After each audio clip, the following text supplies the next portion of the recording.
This is 24. Remember to like, comment, favorite, and subscribe for more.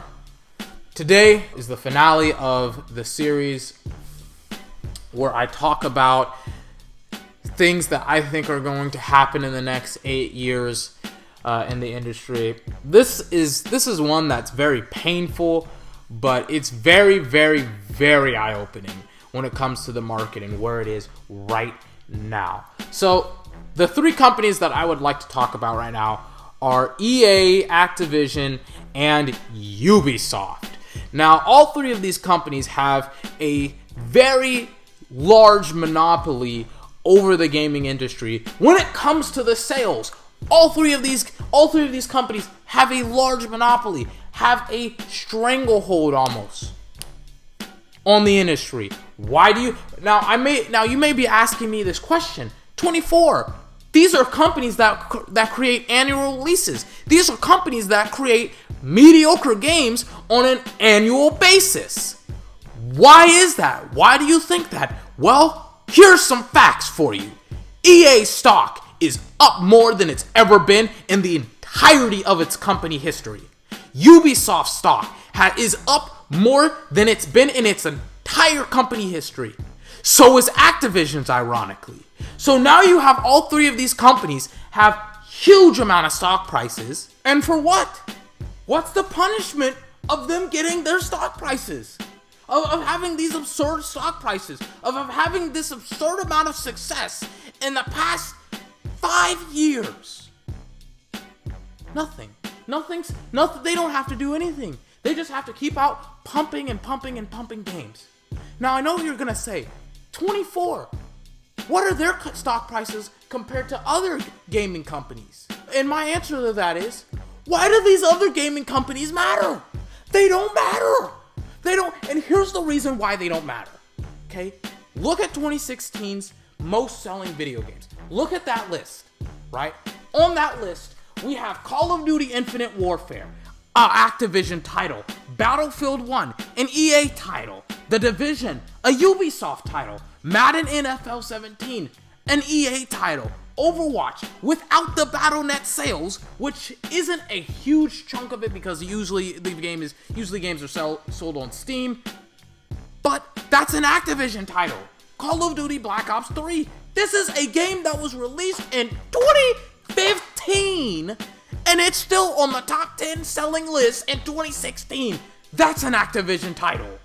And then you have FIFA 17, an EA title. 7 of the games that were in the top 10 selling games of 2016 belong to 3 gaming companies: EA, Activision, and Ubisoft.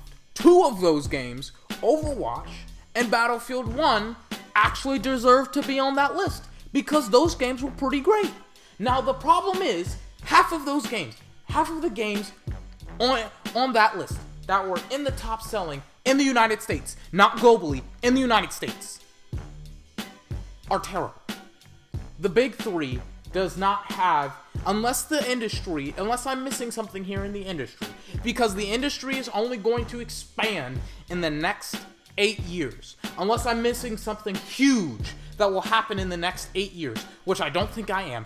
The industry will continue to grow and get more consumers, both foreign and domestically, to feed these 3 companies' hunger. Do you honestly think that companies like CD Projekt Red, great company, created a fantastic game in 2015, are relevant? They weren't relevant in 2016.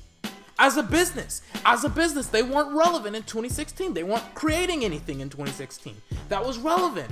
In 2017, do you honestly expect they're going to be as relevant as EA, Activision, or Ubisoft? No. Why? Because they are the most consumed 3 companies in the industry right now. And unless there's a huge consumer-based standard that is changed for video games, it will continue to be the standard to consume these 3 companies' products. Look at For Honor. Massively consumed, massively distributed. Look at Ghost Recon Wildlands. Massively produced, massively consumed. And we haven't even gotten into the fall where all of the sports games as well as Call of Duty will be released. If you don't like the way that the gaming industry is starting to look, then you as the consumer not only have the option, but the obligation to yourself to say, you know what, this year I'm gonna skip out on Madden. This year I'm gonna skip out on Call of Duty. This year I'm gonna skip out on the Assassin's Creed game or the mediocre Ghost Recon game. I'm gonna spend my $60 on something that actually matters, like The Witcher 3. Even though that game came out 2 years ago, it's far better than Ghost Recon Wildlands. I'm gonna support actual companies that have consumer-friendly rules and obligations instead of trying to pump out a game every single year to feed their ever-growing net worth. This has been 24. Remember to like, comment, favorite, and subscribe for more. I'm sorry to get so energized and passionate about this, but this is something that just frustrates me whenever people talk about, you know what, Activision and EA, and Ubisoft, they're companies that don't really matter. Why are you being so hard on these games? Because they own the industry.